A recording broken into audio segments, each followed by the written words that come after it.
Now, female genital mutilation, or referred to as FGM, is illegal in the vast majority of countries. Now, one country where it is currently illegal is considering repealing that law. The Gambia, a small country in West Africa, passed a second reading of the bill in March. Ahead of a final decision being made next month, our reporter Helen Drew has been to find out what impact this could have on Gambia's community here in London. A warning, you may find some of the content in Helen's report disturbing. Halimot was so young when she was cut in Africa that she has no recollection of it. For years, she didn't know it had happened, but she did know something was very wrong. I can't really remember when they caught me because I was caught when I was very young. But as the time goes on, I have problem because of that. When I want to have a child, that's when I realized that I was caught.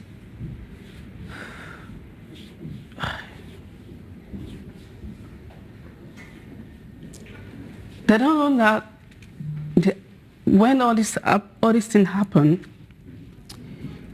it doesn't go away easily, you know. And you have to do everything to become a normal person again. And at the end of the day, you still don't feel like a normal, but you want to feel like, but they've taken the decision, it doesn't affect them. But for us, we carry that for the rest of our life. Female genital mutilation, or FGM, can lead to various health complications, including chronic pain, infections, early menopause, difficult labour and sometimes death, as well as depression and trauma. We know that it's increasing because we have 12% in new young girls who's been cut, right? 30 million. This is a safe hub in the city for the Vavengers, a charity trying to end violence against women and girls. It's very hard. They work with this midwife who runs an FGM clinic in Archway. Whether they have ongoing problems or incontinence sometimes, or pain that they cannot explain, so nerves damage. Women who has had FGM, they have a nerve damage that they cannot explain, and no one can understand it unless you have the specialist. So we try to support them what they need. FGM was outlawed in the Gambia in 2015, but its parliament is now close to legalising it again. If it goes ahead, it would make the Gambia the first country in the world to lift a ban on FGM. Huda says the implications of the law change could mean some diaspora in London being taken there in school holidays and cut. We have a huge community from Gambia who lives in the UK, and what's that going to give them? That's going to give them the right to do that to their daughters when they take them back home. Well, I will tell the Gambian community who lives in England, this law has, you have a law to protect you. Your daughters are protected, so therefore, if they're born in this country, it's illegal, whether you're from Gambia or anywhere in the world, that you take your child back to Gambia. Foreign Secretary David Cameron recently spoke out about this, saying if this goes ahead, we should consider sanctions and travel bans. I don't want Gambian politicians shopping in Harrods if they just voted to cut girls. The only power that I have now is my voice, and I'm going to use that to fight them, definitely, and I'm not stopping. We are talking about little children here. That's really bad. And once they were able to pass this law, it will affect other African countries as well. I'm from Nigeria. So once they were able to do this, Africa and they imitate each other. Another country will start, another country will start. Before you know, it's all everywhere. Anytime I'm pregnant, I'll say, I don't want to have a girl. I'll pray, I'll say, God, please let this baby be boy. Because I was so scared that I won't be able to protect, if I have a girl, I won't be able to protect my girl. That's why I want a boy. I have 4 boys, I don't have a girl. But that doesn't mean that because I don't have a girl, I should keep quiet. That doesn't mean because I don't have a girl, I should let other girls to go through the same thing that I've been through. No. Even my worst enemy, I don't wish them to go through all that. So for me, for Gambia taking that decision is really bad. The final vote is expected in the Gambia next month. We're joined now by Halimot Ogunnaike, the Chief Executive of the anti-FGM charity, the Vavengers. Halimot, welcome to you. Good to have you on the programme again. Now, you were with people from the Gambia at a UN conference when the news broke of a possible repealing of this law over banning FGM, weren't you? What was the reaction?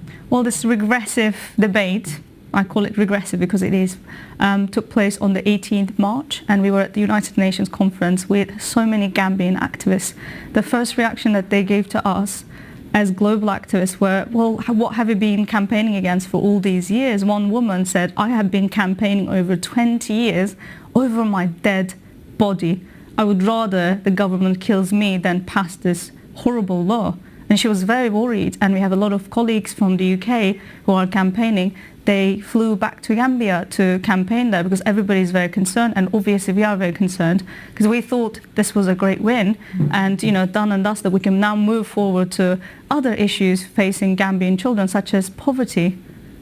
So what are the implications for the Gambian community here in London if this bill does pass into law next month? Well, we have a huge Gambian British community here in London particularly, and some of the mothers that especially we have spoken to said, do you know what, this is going to remove the right of my children to visit our homeland.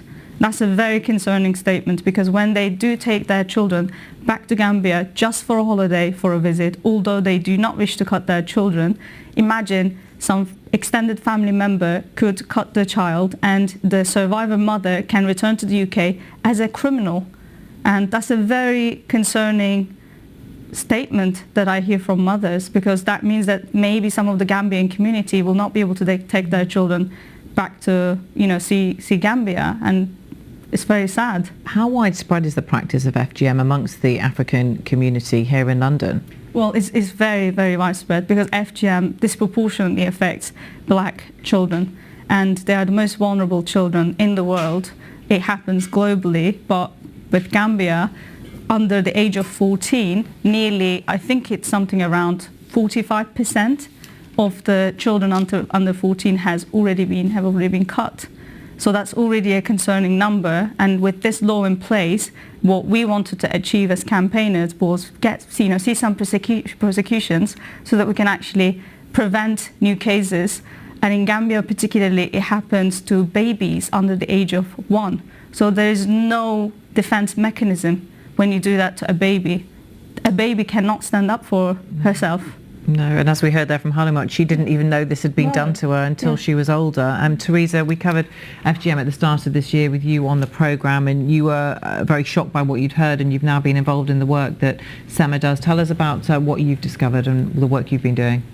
Well, what I've discovered is it is a serious problem here in London, and there are figures that have been produced on the number of women who are presenting in hospitals who've been subjected to FGM, and on the latest figures, I think around 150 or so of those had it done to them in this country, and that is truly frightening. But it's just deeply depressing to hear of the possible reversal of this law in the Gambia, and it doesn't surprise me at all that David Cameron's spoken out really strongly on this, because he, when he was Prime Minister, really highlighted this issue, introduced the duty to report in relation to cases of FGM. So I'm sure that he will continue to focus a lot of our aid budget on supporting and empowering victims of FGM and campaigning against it in those countries where it's taking place. Yeah, Lord Cameron talked about sanctions, didn't he? Travel bans, sanctions against Gambian politicians if this does go ahead. Do you think that would work as a politician, as a lawyer? Is that where we need to be going?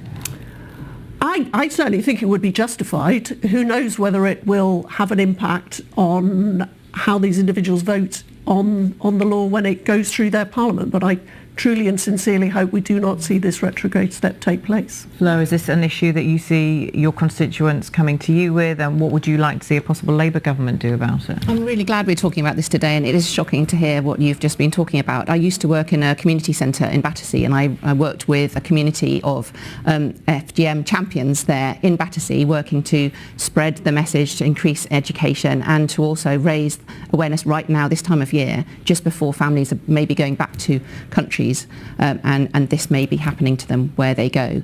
And to be raising this, it will be influential on the Gambian government to hear that we're talking about this here, that to know that there could be sanctions is important, and to continue those programmes that are happening, like your charity, Sama, in London, and many other charities like the one in the Catherine Lowe settlement, which are working to raise awareness about this, because it's really something that should have been stopped in medieval times. It absolutely should not be continuing now. Yeah, and Sama, we heard there in that report from Halimot saying that she's concerned if this happens in Gambia, then it could spread out across Africa. What are your thoughts on that? I think Gambia needs to recognise they are an influential government in Africa, and they almost need to see it as a safeguarding vest, that they need to lead by example. I really congratulate them that they have passed a law back in 2015, and they just need to stick to their word, and if they don't, they will be influencing, say, other laws like child marriage, and other countries will follow through, and we just cannot have that. Sanctions would be a great start, and I do believe it would happen, but I don't actually think that it will also stop there, because we're living in a day and age where there are amazing campaigners like Halimot who were lifted from poverty by their own effort, coming into global campaigner spaces like myself, like Dr. Leila Hussein, and we will do our best with the support of UK government, with the support of any government who funds our campaign, to stop. Well, we just heard Teresa there talk about the numbers of people who are being subjected to this here in this country right now. What can be done to protect those girls and support their families who perhaps don't want this to happen? Well, I think the global intervention as such is a very good place to start, because when something is illegal somewhere, when you do go back there, it's illegal there, it's illegal here. End of the story. It is illegal here. Exactly. Yeah. There's only been 2 prosecutions. Yeah, it's been illegal since 1985.